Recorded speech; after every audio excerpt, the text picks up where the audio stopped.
Okay, good evening, everyone. Welcome to tonight's edition of the Emigrate Open Day. Apologies that we are starting a little bit late. It wasn't our intention. I would like to say a big welcome to our guest for today's edition. Tolu, thank you so much for being here. We really, really appreciate you.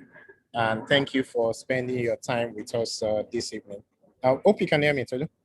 I can hear you. Thank you for having Oh, me. fantastic. Yeah, thank you so much. Apologies as well that my internet is a bit shaky right now, but hopefully it will stabilize as the evening progresses. So welcome everyone to today's edition of Emigrate Open Day. I'll just explain what Emigrate is. Normally at this time, I will share some slides and I will do so a little bit during today's edition. But what we are doing with Emigrate is it's a tech-enabled pathway to relocation and settlement. We also see Emigrate focuses on tech-enabled visas. And what we are trying to do with Emigrate is to show people tech-enabled visa opportunities that are available from different countries from all over the world. Now, many of these countries is not because they are doing you a favor. They are doing each person that they're asking to come to their economy. It's not because they are doing them a favor. The truth is that they are looking for these people to help them build their economy. They want you to come with your skill. They want you to come with your talents. They want you to come with your innovation. They want you to come with everything that you have available to help them build their economy, to create jobs, to improve lives, and several other things along that line, which brings to the point that they only want you if you are globally attractive. The only reason why they would want you is because you are globally attractive, meaning that you should even have options of anywhere in the world where you want to be. Our objective with Emigrate is to help each person to realize, first of all, that these opportunities exist. And then second of all, for you to prepare yourself for that opportunity. And then third, for some of us that already qualified today, for you to be able to apply, because in applying as well, you don't just apply, you need to be able to package yourself in a certain way. In terms of countries that we focus on, today we are focusing on 4 countries so far today: the UK, the US, Canada, and France. With the UK, there's something called the Global Talent Visa, and that is what we'll be speaking about mostly today. But aside from the Global Talent Visa, there's the Innovator Visa, there's Startup Visa, and several other visa opportunities like that. Some of these, we've had guests that got those different kinds of visas that have shared with us their pathway, their journey, and also I've given some tips to people who are interested in each one of those countries. For the US, there's the O1 visa for exceptional talent as well. And you can use that with EB2 visa. And we've had guests that spoke about those different pathways. We also had a guest just last month that spoke about the graduate assistant pathway in the US and several other pathways like that. In Canada, there's the startup visa in Canada. And so, yes, many people use express entry that not everybody qualify for. But did you know that there's the startup visa in Canada that you can get permanent residency within 1 to 2 years, right? And you get a temporary residency once you fulfill some requirements.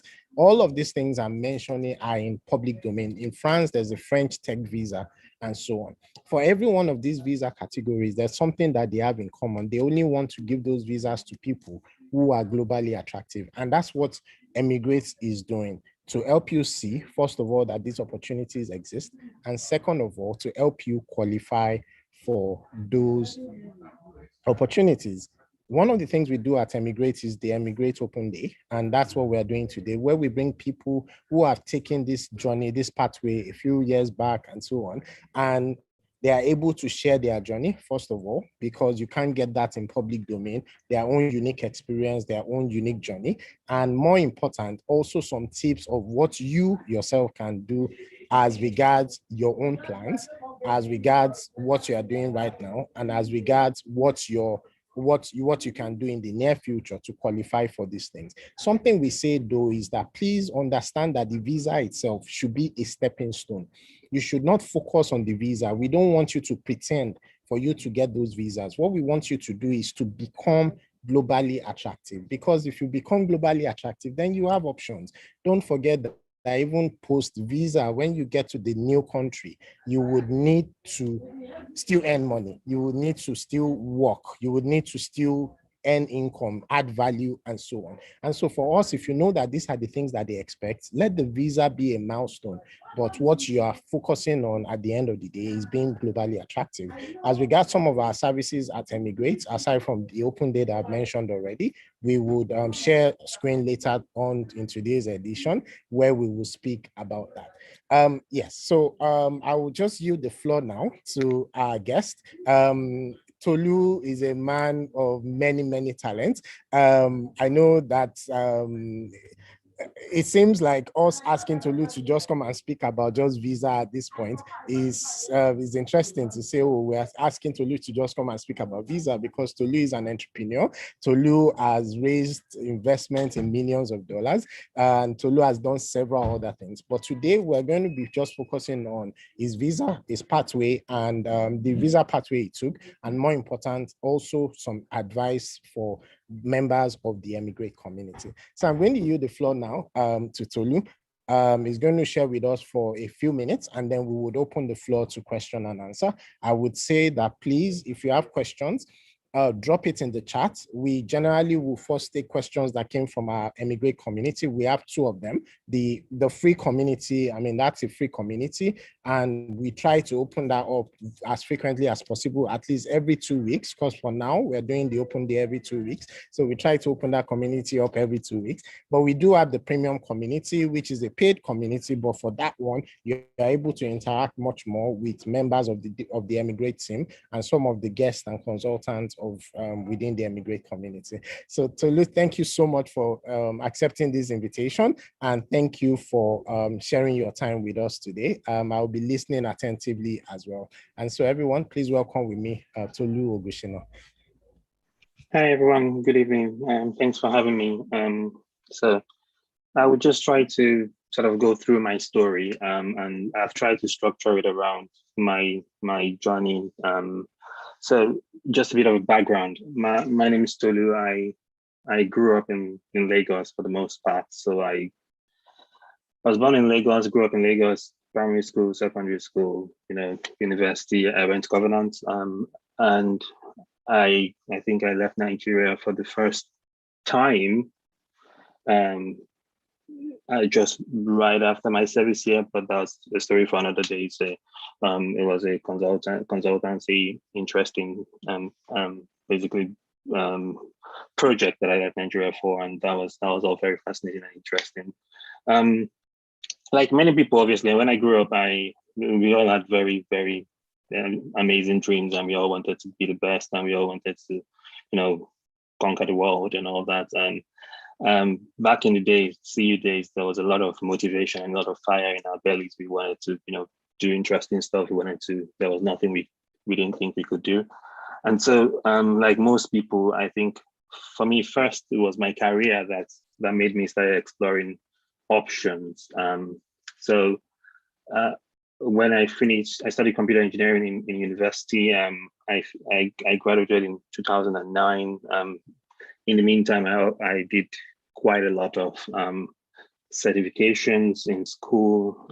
I was very young, so I always had one youngest this or youngest that back in the day, and obviously that was all very exciting. And finished school, I think just graduated around my 20th birthday, and I served in Abuja, and at that time it was brilliant. I had lots and lots of great experiences with serving, and I'm basically just trying to grow my career. And I was into IT from very, very young. I started with sort of learning about computers, but went into networks, and I followed the Cisco route back in the days of building Cisco networks, and I went all the way to building CCNA, CCNP, CCIE, all of that stuff. It was very interesting. It was quite fun, and I did it all.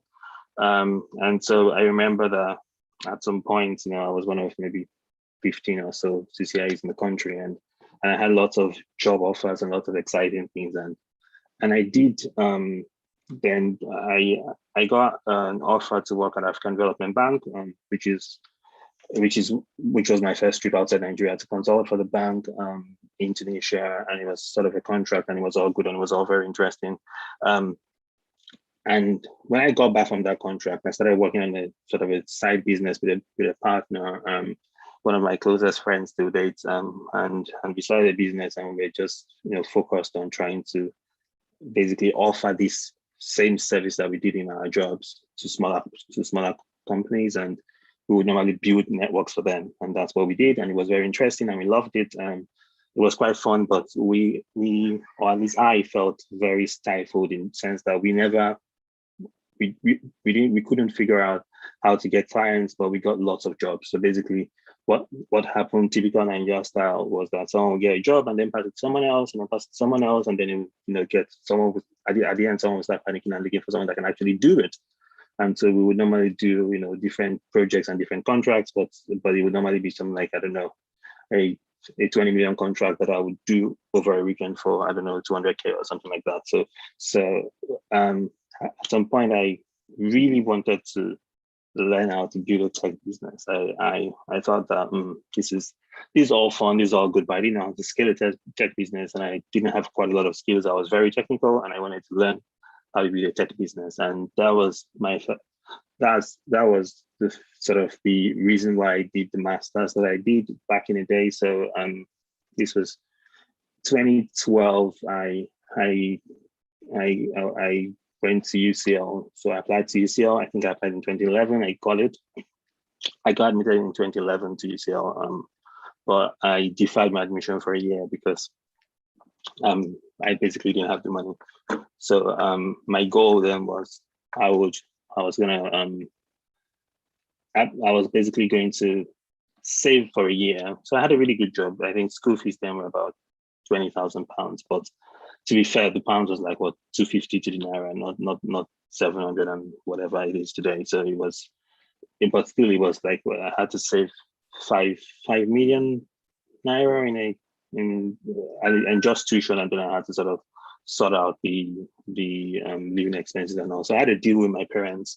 Then that I'm going to work for this next year. I'm going to save as much as I can save, and then you give me the rest, and I'm going to go to do my masters. And so I was working in VI.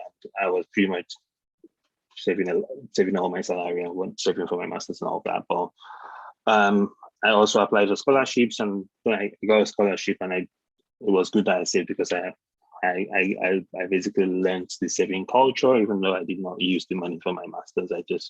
I got a scholarship, and both the tuition and the living expenses was all paid.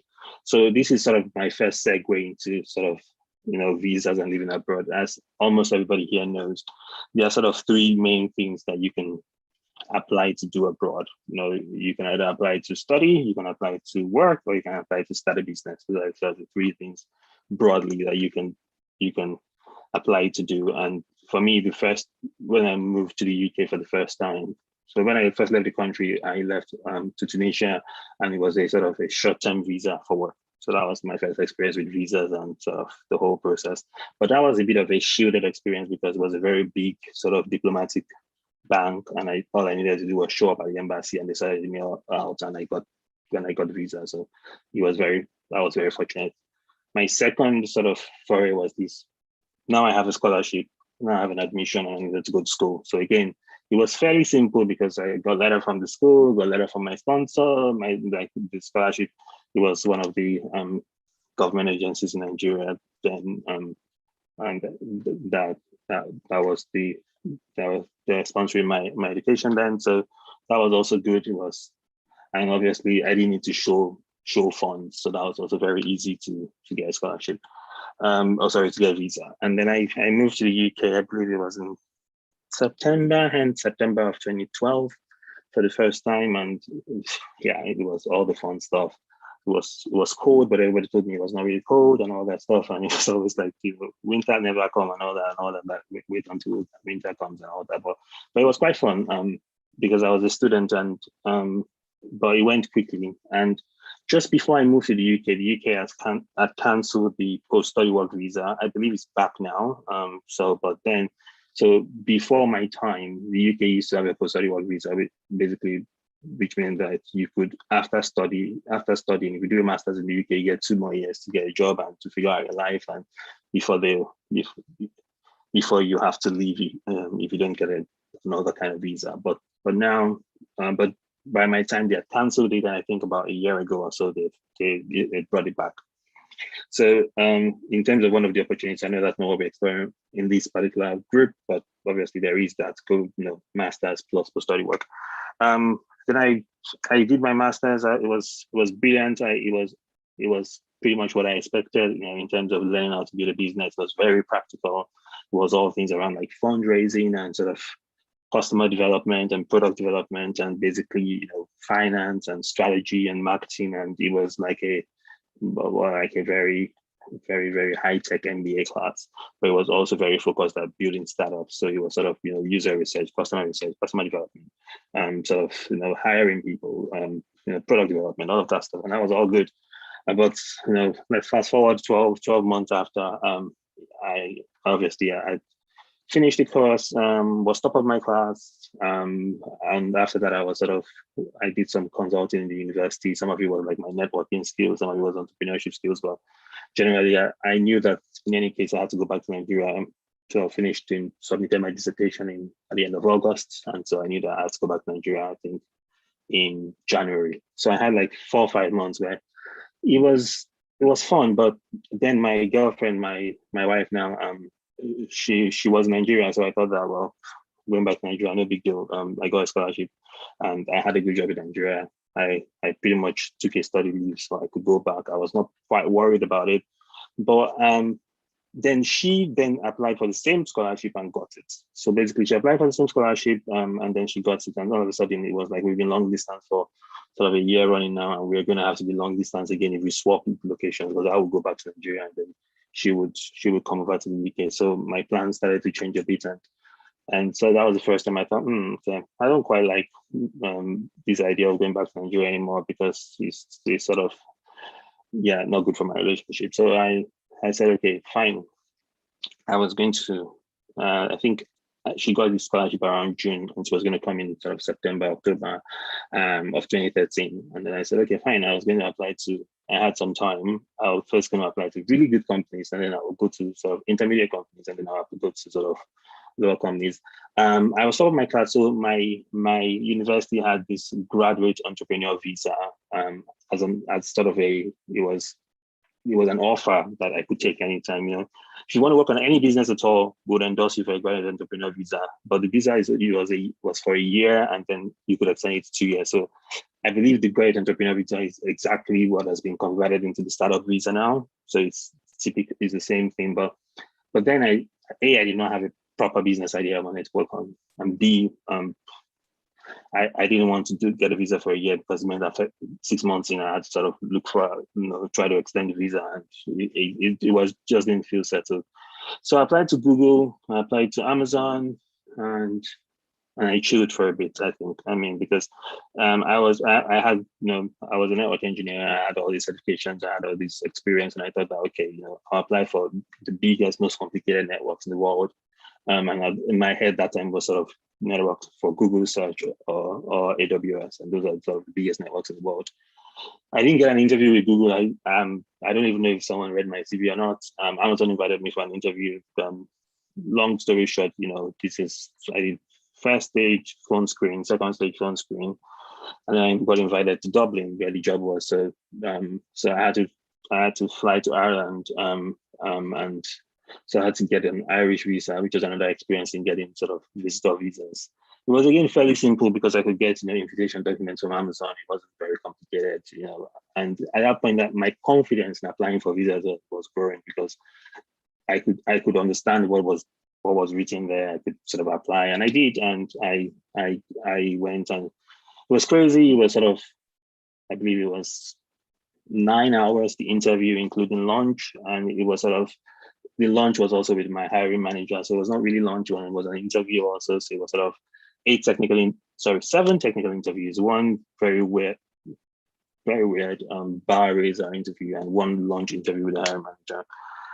I was totally exhausted. Feedback, I think they booked the hotel for me overnight. So I stayed in the hotel and then flew back to the UK the next day. And I think 1 or 2 weeks later, long story short, I got a job.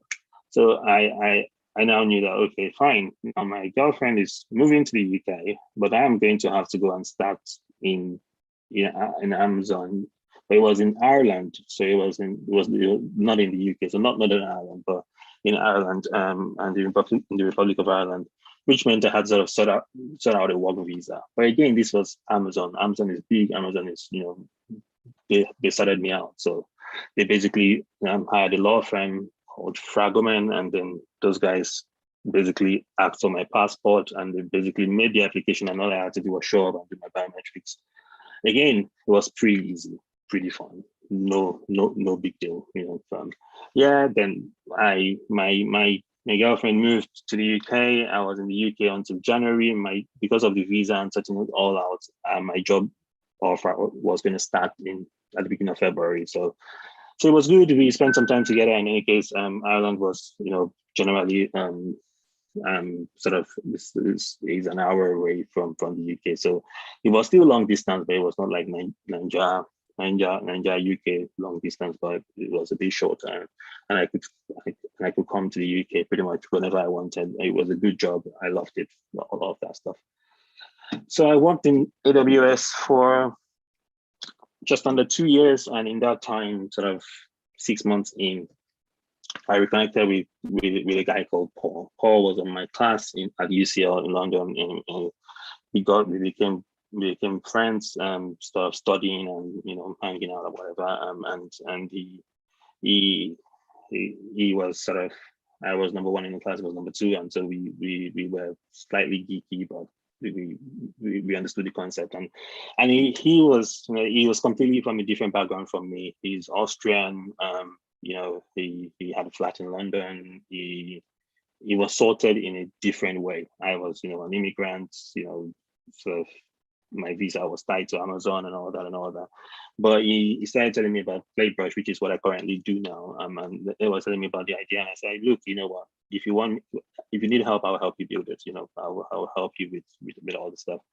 And so I did like a side project for about a few months, and then we decided, okay, there is an idea here, we can investigate. And then we went back to UCL and got, applied for a grant, got £5,000 from UCL, and we started exploring an idea. And sort of in the next sort of 3 to 6 months, we started sort of developing prototypes, and we did a Kickstarter and raised almost £45,000. And we said, okay, fine, we've got an idea here, we can do it, we can quit our jobs. And of course, Paul that time was always doing sort of like TA, guide assistant, sort of 10 hours a week jobs. And so he had a lot of time to devote to our business. And I had a sort of high paying full-time job, and I only had nights and weekends to focus on the business. And so I always said, he wanted me to join full-time. I thought, okay, you know what, I'm an immigrant. If I quit my job at Amazon, I'm back in Lagos in sort of 3 weeks. So I sort of have to figure out what the process was. And I was thinking, this is risky, this is interesting. Should I do it? Should I not do it? And all that stuff. And it was all very almost overwhelming. So I guess, in a different way, I was now sort of where we all are in this group. And so I said, okay, fine. I've got 3 things. One is I want to make sure that this business is a business. So my goal was, we need to sort of have a successful Kickstarter, and we did.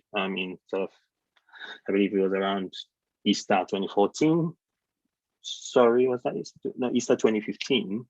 So we had a successful Kickstarter, and then the other thing was that I wanted us to get some funding, so that we could pay ourselves a salary. I knew I was going to get, there was going to be a huge pay cut if I quit my job, but I thought, okay, at the very least, I don't want to sort of leave all my savings. I want to sort of get a culture of getting a salary, and so that was the other thing. And then the third thing was that I could potentially, what was it called? I wanted to sort out my visa. So the visa was the big thing. So for the investment, we were talking to some investors. They thought, okay, we could probably raise funding, but the visa. So my options, again, back to the visa, was I could do a graduate entrepreneur visa, the same offer that UCL had for me so over a year ago. It was still on the table. I spoke to my course director. It's like, you know what, anytime, just say the word and we'll endorse you. So that was like, okay, that's good. At least I could get a visa for a year, probably extend it for another year, so 2 years max. And then there was something called the entrepreneur visa, which is sort of the other visa that was available back in the day. The entrepreneur visa is sort of equivalent to the innovator visa now. And basically what you needed to have £50,000 in funding, or from an accredited investor, or £200,000 from any source. And then you needed to sort of have a business, and you needed to write a business plan, and It was all sort of, and so my options were graduate entrepreneur visa, which basically I just needed an endorsement for, so similar to the startup visa. Entrepreneur visa, which was I needed some to show investments in the business. And so those were my two big options. And then I was talking to my girlfriend one night, and she said, have you heard about the exceptional talent visa? I'm like, oh, what? And I Googled it, and I said, oh yeah, there's something called the exceptional talent visa. This is now what is called the global talent visa. And basically it's sort of a the best of them all, because you get a visa for 5 years, or for up to 5 years, and right after the visa, you can get your permanent residency, and 1 year later, you can become a British citizen. And you don't need money; you just need to be endorsed by a particular body. So that was the thing. So on the one hand, the graduate entrepreneur visa, you didn't need money, but it was for 1 year or up to 2 years max. The entrepreneur visa, you needed £50,000, but you can only work on your business, and it was for 3 years. And we had the exceptional talent visa, which was for 5 years. You didn't need to show any money, and you can do anything you like. You can get a job if your business fails. You can do a business. You can do consulting. You can do contracting. It's just super flexible. You can do whatever you want, And I thought, okay, you know what? I'm going to give it a shot. So this was sort of like May of 2015, June of 2015, and I said, okay, what I was going to do was I was going to call the endorsing body. So it was sort of, there's a government agency called Tech City. Now I think it's called Tech Nation, but back in the day it was Tech City, was London based. And because I'd worked in the startup community just after my program in the UK at UCL, I knew some people there. So I got a call with the lady that was in charge of sort of the project management of it. And I just said, okay, you know what, I want to apply for the visa. What do I need to do? And she asked me, okay, have you got any patent? How much does your business make? And have you, what have you invented? She asked me quite a lot of questions, and she basically said, you know what, I think you're on the path to you're the kind of person we're looking for, but in 3 years. And I know I just thought, you know what, screw you, I'm gonna apply anyway.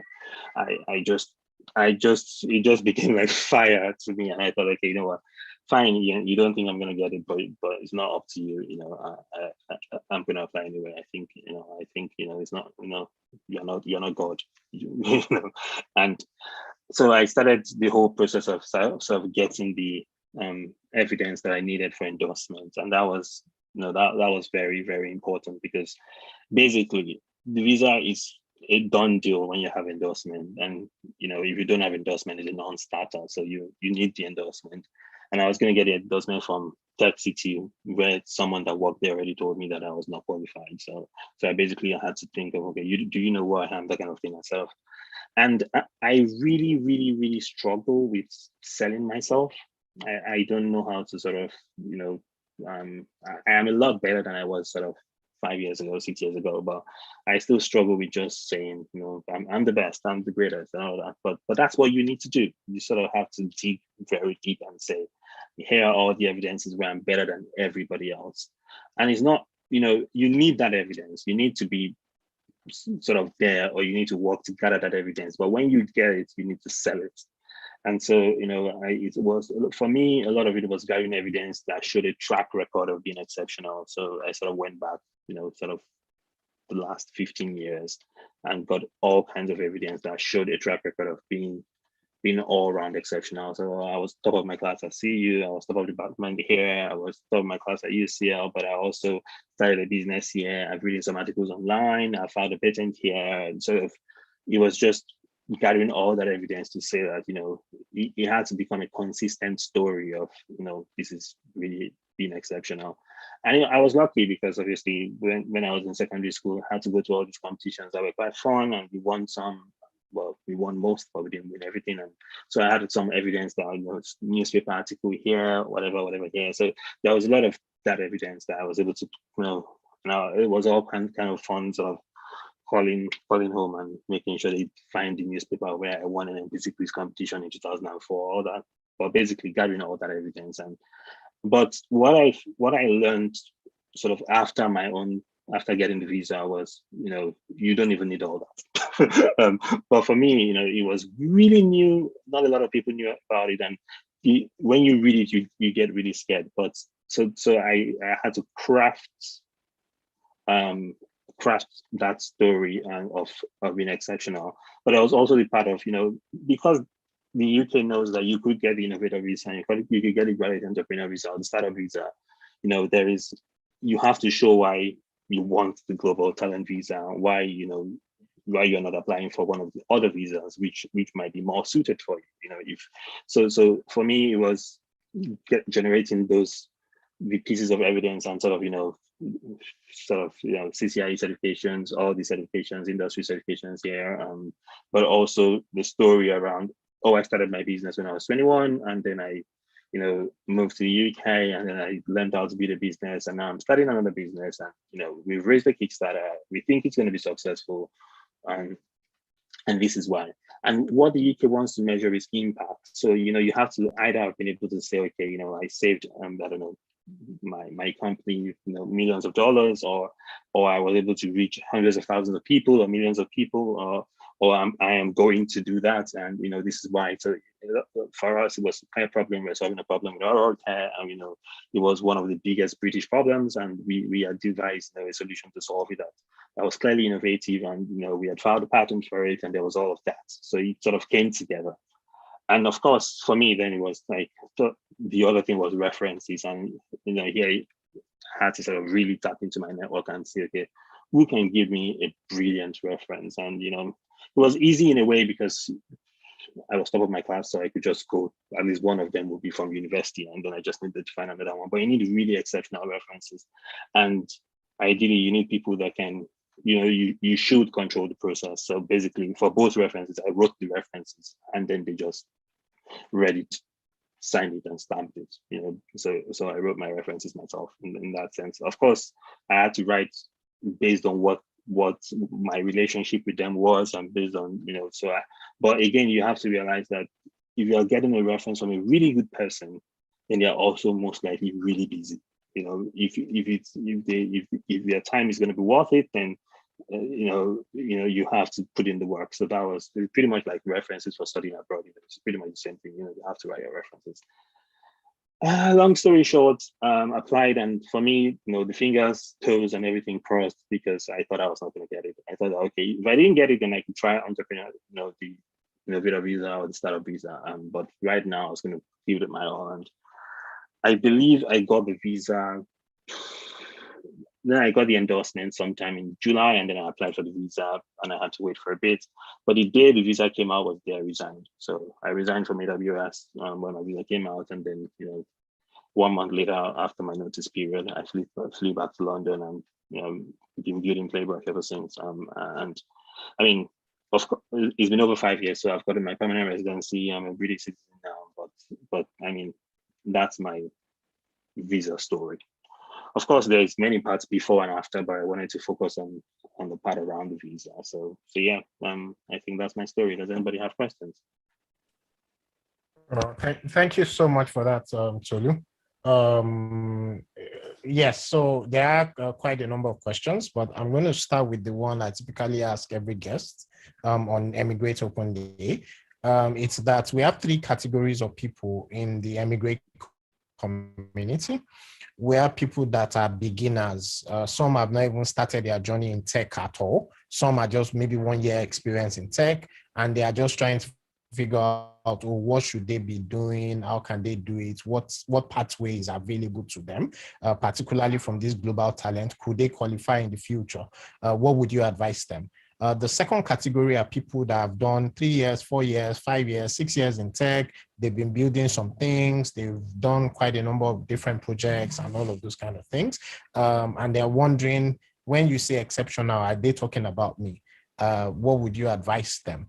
And then we have a third category, who are people that have many more years of experience, 10 plus, 20 plus years in the field of technology. Some have been head of IT in banks, some have done all sorts of things. And they are also wondering, is there anything out there for me, particularly around some of these visas you've spoken about? What would you advise each one of those categories? Oh, thank you. So it's hard, but I mean, let's start from the beginning. So for people that are getting out into tech, these are the people that I generally like to work with, because I think that when I was young, I am still very young, but when I was younger, I had a fire. I just wanted to do everything, and I could do everything, and I think that for me, the goal was to just be really, really, really good at what I did. I refused to accept the narrative that I was not good enough because I was Nigerian. I just really hated that narrative. I wanted to be like, it's not about me being the best Lagosian, I wanted to be global in the sense of my craft. So if there were really great network engineers in the world, I wanted to be one of them, period. It no matter where they lived. So for me, the goal was to really be globally excellent. And I think that was the core thing. I didn't know where I was going to find myself. I almost didn't care, but I thought that, if, I don't want to go all spiritual, but, if you're good and diligent at your craft, you stand before kings, the use of a man will make room for him. And that's sort of where my calibration was from. I still think it's true. I still think that, the biggest leveler of opportunities that we've ever faced in our lifetimes, in all our lifetimes, I don't care how old you are in the room, is the internet. It's sort of leveled everything. That's why I can be, born in a hospital in Solo, and I can be talking to a billionaire in Switzerland. It doesn't matter, because with the internet, everyone is sort of just a couple of degrees away from you. One, and secondly, you can scale globally. Information is available out there, and you can grow. When I was growing, when I was sort of starting my journey in tech, I just got all the materials online, and I just read and I read and I read. And I feel like we get trained in school not to ask why. You ask a lecturer a question, and they look at you like, how can you ask me that? And that's all bad, just horrible. And what we need to do is, we have to sort of seek knowledge and get it to the extent where if you learn something, you want to ask, why is it that way? And then why is it that way? And then why is it that way? Till you get to the real understanding of, I really know how this works, And it doesn't matter, sort of what craft you're doing. It could be networking, it could be programming, it could be databases, it could be whatever it is, cloud. You just want to be really, really, really great. Because one of the biggest things is that I got a job with AWS, but I got it from London when I was in London. I had a colleague that I went to school with. We passed our CCIE on the same day. He got his job with AWS sort of like 7 months before I started, or something like that. But he got it from Lagos, and this was in 2014. So this is not new secrets. This is almost seven. Actually, he started in 2013. So this is like what 8 years ago.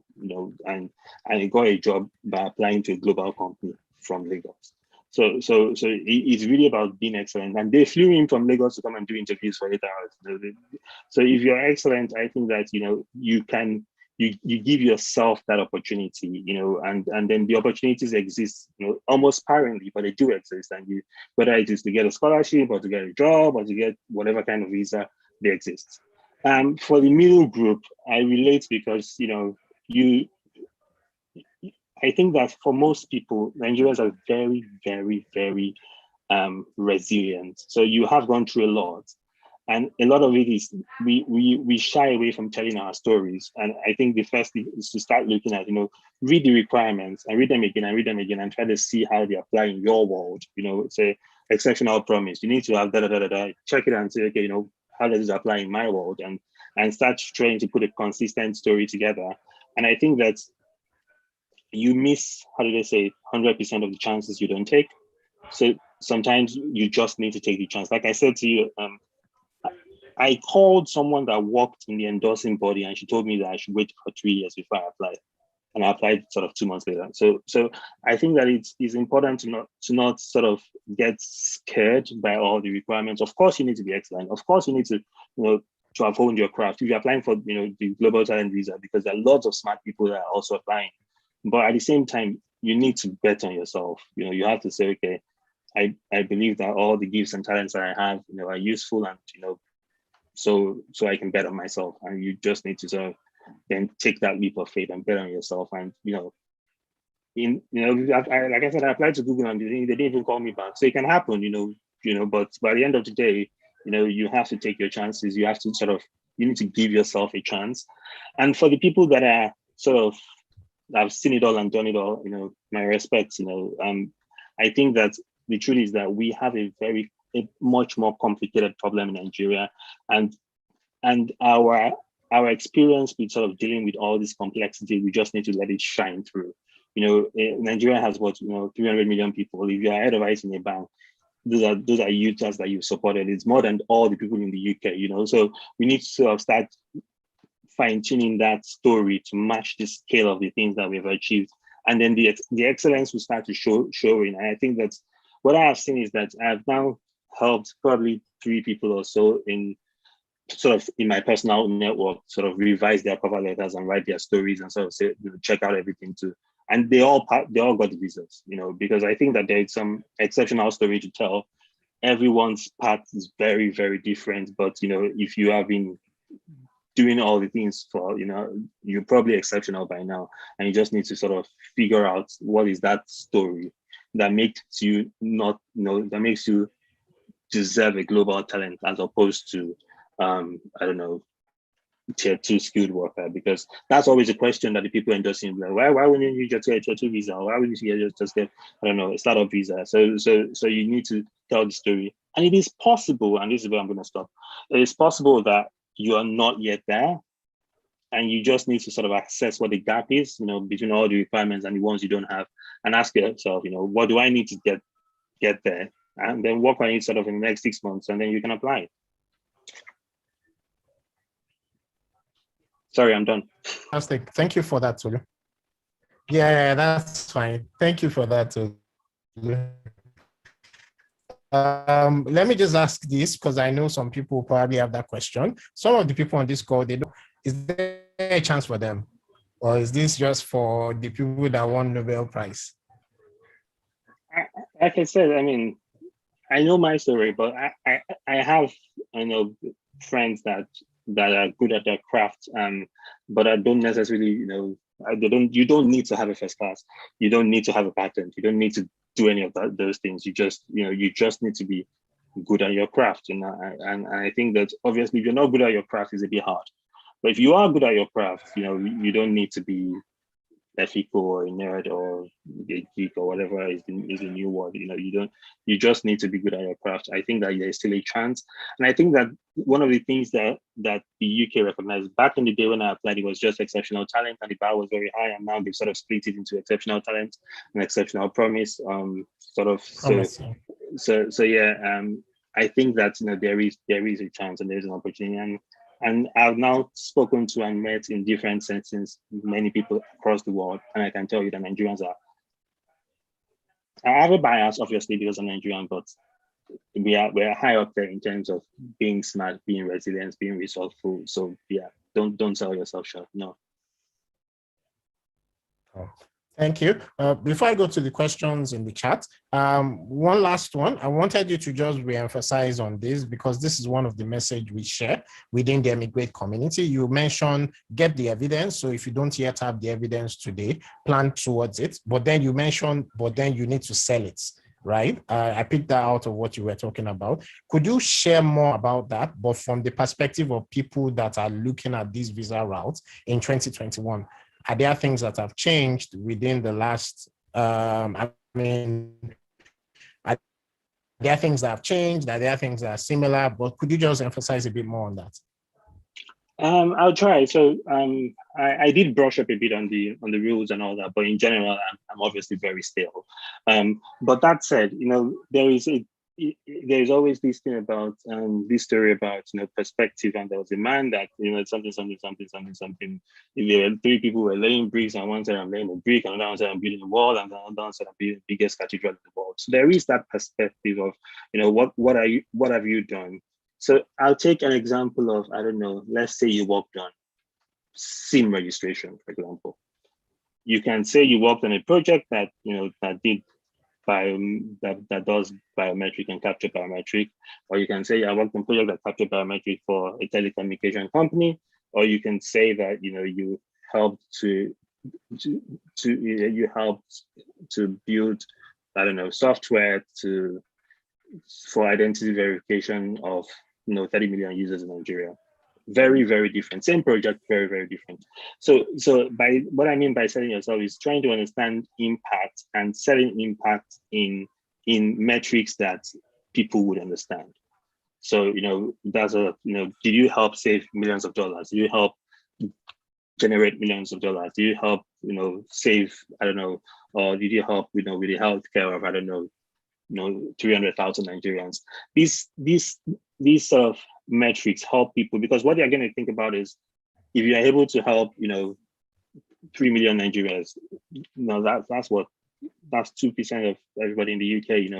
That it's very important for them to be able to see that level of skill and that level of enterprise from you. Obviously, you need to sort of put in the hours, and then you have to look back and see and be able to put that in words. And when I help to review people's, I only do like once a year.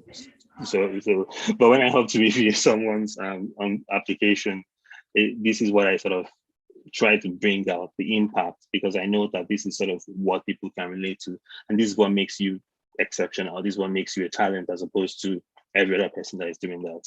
So that's in terms of selling yourself. You have to sort of think in the perspective of the reader and think about, will this person read this and think, I better let this guy come into the country, because if I don't let him come into the country, the US is going to get him. That's what you want them to feel, and that's the goal.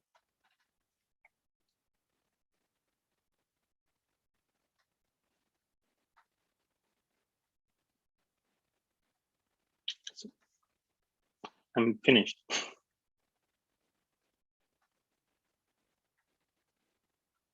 Oh, I think we lost him actually. Oh, I don't know what to do now. I'm just going to try to read some of the questions in the chat. Abdul Fatai, I just got admission to study cloud and network security in the UK. Please, what's the prospect like in terms of job opportunities as a student after graduation? Well, cloud and network security, if you're good, you'll get a job. First, you get 2 years post-study work. Secondly, cloud is, I'm hiring, people for cloud, and it's really hard to get good candidates. So if you're really good, I think what would help would be sort of to think of doing one certification, maybe AWS SA or something like that, while you are still studying, and start applying from, if you come to school in September, start applying from like March the next year, instead of waiting till September. You will get a job and you will be successful and you'll be fine. There's lots of prospects. Gabriel, I have 4 years experience as a software engineer and I'm new to Emigrate. Am I qualified?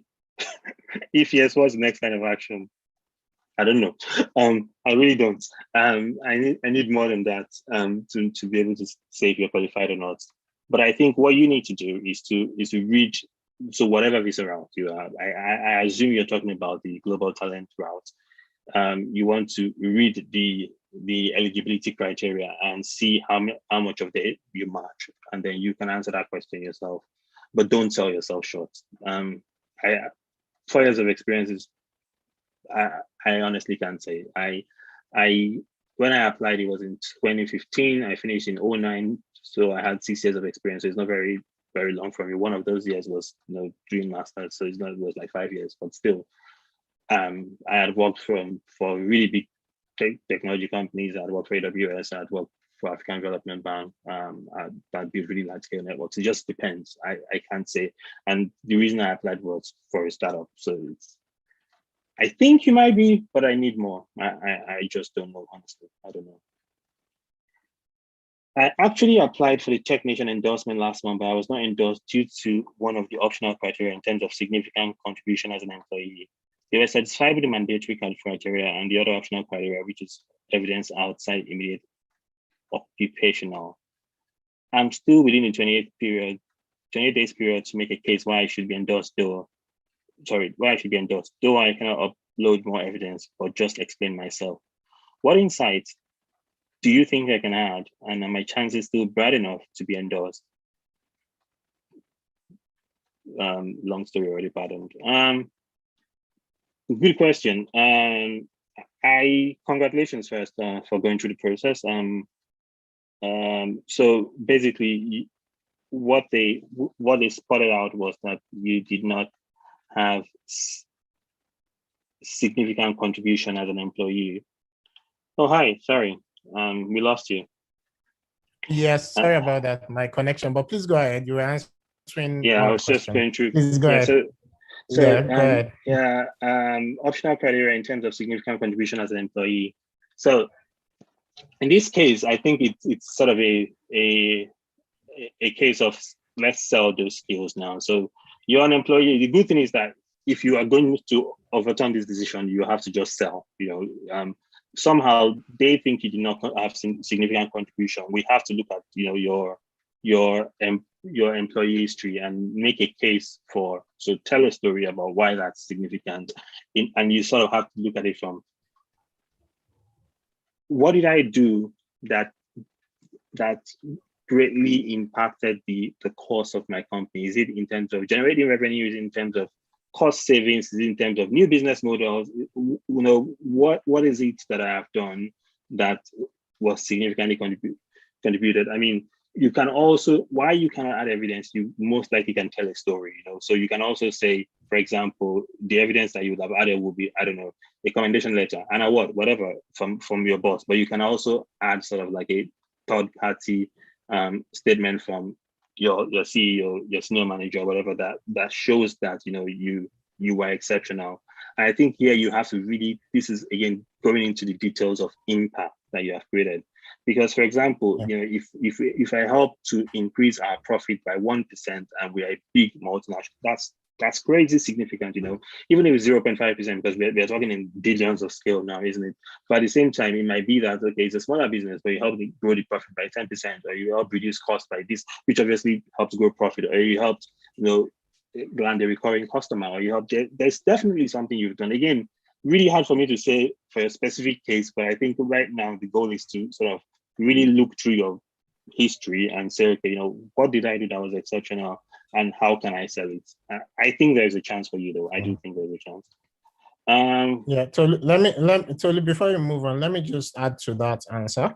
For the person that asked that question, you have nothing to lose by going through the endorsement review process. You have already paid for it. As part of your application fee, you get a free endorsement review process. The worst case that would happen is that you get a second feedback that you still do not qualify. The best case is that you get it on endorsement review, right? Whichever way, you still do not lose anything, because those two feedback will fall into the things you will go and work on. It may take you 2 months, it may take you 3 months, it may take you 1 year, it may take you 6 months, it may be that you can even apply immediately, right? But you have nothing to lose by doing the endorsement review. However, like Tulu said, you need to be able to sell yourself even in that endorsement review. Right now, this is marketing on our side. We help people do that. It's a paid service, right? But we help people do that in case you're interested in that. But whichever way, whether you come to the Emigrate paid service or you do it by yourself, get someone that is familiar with the process to review for you. Sometimes when you tell a story, right, you think it is looking good, but you've made many assumptions that the person reading your story should know some things that they simply do not know, right? They don't even know that MTN is the biggest company. Do you understand? Some basic things like that that you assume that they should know, they may not know.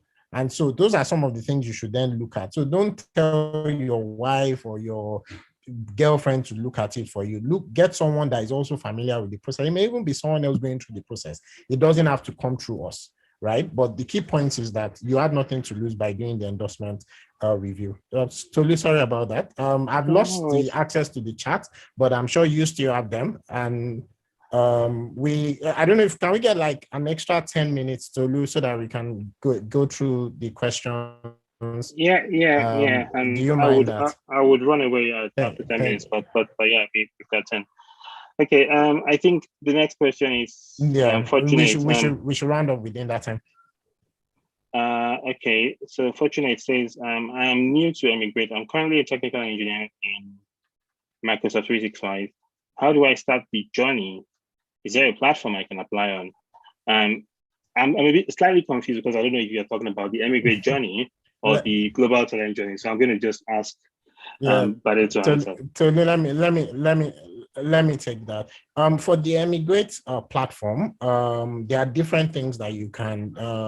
How do you start? You indicate interest on the Emigrate platform, and then you can request for any of the services that we have to offer. The key thing we always say is because what we are doing is information, guidance, coaching, and things like that. Oh yeah, I forgot to mention, we are not lawyers, we are not immigration consultants. What we are, the same thing goes for our guests.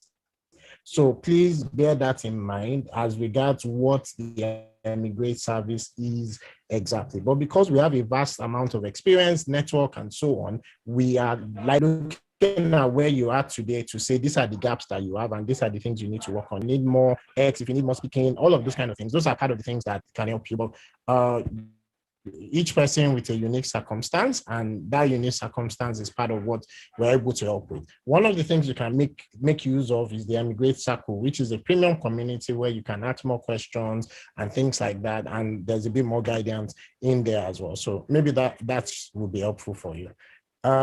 Yes. Okay. So Ugona let's says, take this. Go ahead, Tolu. Yeah. So sorry, Ugona says, do you have to be employed by a UK company in order to apply for technician? The answer is just no. I mean, I wasn't employed by a UK company. I was employed in Ireland by AWS, so it was not a UK company.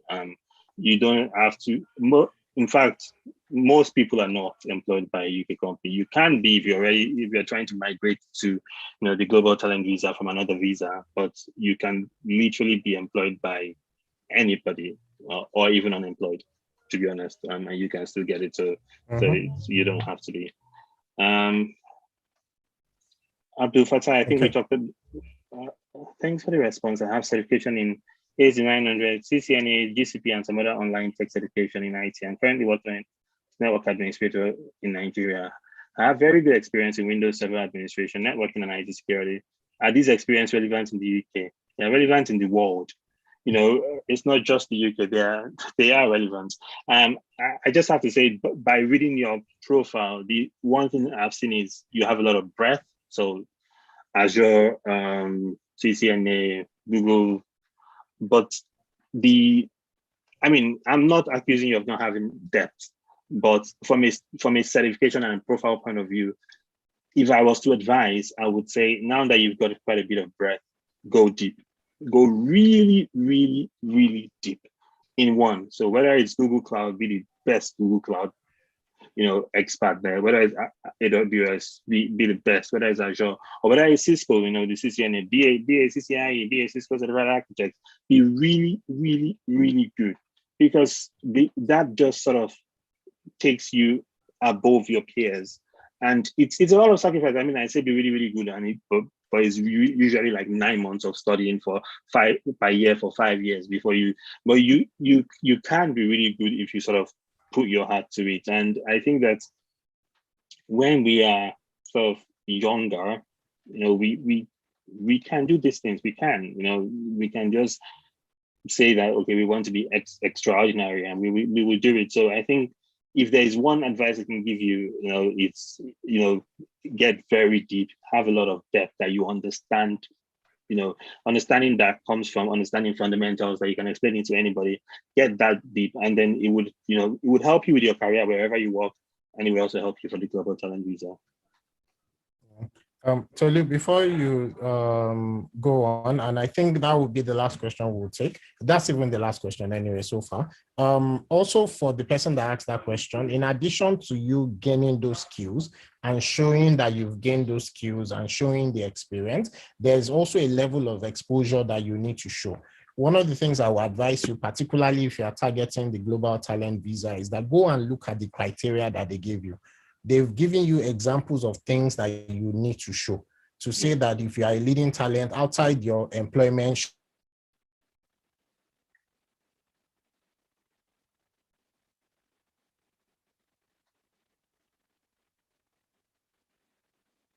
I think we've lost him again, or maybe it's just me. Look at it to say, oh, these are the gaps that I have. And then this is my roadmap for ensuring in 2 years, depending on where you are today. But the key point is that don't just sit down there, not realizing that, oh, all the information is out there for you. Go to that visa criteria page for technician, read it from start to finish. Don't stop in the middle. Don't assume that you know everything they've written. Go through it. They will talk about GitHub. Have you submitted pull requests and all of those kind of things? These are several things that you should be doing. In terms of mentoring, for example, Bincom recently launched a mentoring platform. One of the ways you can show being exceptional is volunteering to be a mentor. If you have 5 years, 10 years experience in tech, find somebody that is 1 year experience, 2 years experience. You can lead them to a direction. You can lead them, you can help them. There are things that you wish you knew 10 years ago, 5 years ago. You can help them with that. But the key thing is that they said it must be a structured mentoring platform. So you cannot say that I was mentoring just by the side and all of that, and this is the outcome. That will not count. But you should then volunteer on a structured mentoring platform. Recently, I also found out that if you are being paid for that mentoring, it's also a problem because now it is no longer outside the employment, because it now seems like you are doing that mentoring because you want to be paid, that kind of thing. But those are several other things that you can find out as well in public domain. Just before Tolu takes his final word, I will just say this. I wasn't able to share my slide today, but I will advise for those of us joining, we've had several editions of the Emigrate Open Day. And we've talked about different countries and different opportunity. We've had the speaker speak about Canada startup visa and North American route. We've had people talk about different routes in the UK, including technician visa, including innovator visa, and several others. There are videos available where you can watch some of these things for you to understand what it is that you can target depending on where you are. For example, if you're on a student visa, please realize that your student visa does not count towards settlement. And so it is by the time, if also startup visa doesn't count towards settlement. So you need to be looking at all of those things as regards your plan for the future. But this screen I'm showing is a screen showing some of the tech-enabled visa routes that are available to you today, right? The key point is, do you know about these routes? Are you familiar with what the requirements are? Why can't you go and read about them? And then after reading, when you have 1 more week, you have 1 more month to leave the UK before you find out that, oh, what am I going to do? Don't wait for that. Start doing the things that you need. That's for those of us in the UK. For those of us that are not in the UK and those of us that are looking out for, don't things that you should be doing as at this moment, and we're advising that you please take those actions immediately. Tolu, I don't know if you want to share final words as we end this today's session. Yeah, I mean, thank you everyone for listening and for joining. At the end of the day, I think that again, you miss 100% of the chances you don't take. So you need to put yourself out there. I think that the key thing is there is information out there, lots and tons of information. So and the UK has one of the best, best websites when it comes to figuring out stuff. So there is information out there. Be confident and sort of have a plan. The truth is, it's a lot of work, because if it's not a lot of work, every Nigerian will be in the UK. But we have to put in the work, and I think it's what it's. There are quite a lot of opportunities globally, and whether it's the UK or Canada, just it's pretty much the same process. Understand what is required, put in the work, and apply and sell yourself. I would offer that, sort of if you you can reach out to me. You have to let me know that you are from sort of this group, but you can reach out to me and I'll be able to say to help, basically. Sorry. Thank you so much for that, Tolu. I was just going to say this is being recorded, so I thought you were going to give your email publicly or something. No. Okay.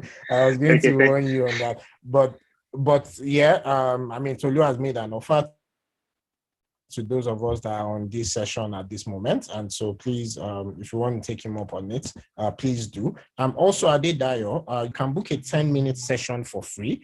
So you may want to take advantage of that. There's only one 10-minute session available for free to each member of the community. So you can book that for your endorsement review. It's not enough to prepare an endorsement review, but we may be able to give you a couple of pointers with within that time, and within that time as well. So thank you very much, everyone, for joining today's edition. Apologies for the technical issues. I sort of miscalculated some things, but I do apologize for that. It's not our habit as well. But that being said, we hope that this has been very useful for you. I would like to say a big thank you to Tolu, who honored us with his presence. And thank you so much, Tolu, for being here today. Really appreciate you and for sharing your time. I was going to say to you that your play brush journey, Dragon Den, raising money, all of those things are stories that also need to be heard. But I'm sure that maybe a different session, I'm not sure we can indulge you, but those are stories that people need to be inspired by as well from a startup perspective, and really, really appreciate. I mean, you've been making Nigeria proud, and thank you so much for being here today. Thank you, everyone. If you're interested in anything Emigrate, you can go to bincom.net/emigrate or send an email to emigrate@bincom.net. You will be able to get the information, or if you're a member of the Emigrate community on WhatsApp or Telegram, you can also reach out on those channels, and the administrator and the team will be able to give you the next step and the direction. All right, then that's it for tonight. Good night, everyone. The link to this video is just being on your chat right now, because after now, the video is a premium one, meaning that you may need to pay for it. So please copy the link out now for you to rewatch it. Tolu dropped a lot of insights and things that you probably can Google as well. So please copy the video if you need it, and then you may want to share with a few people as well. That being said, thank you, everyone, and good night, everyone. Thank you. Bye.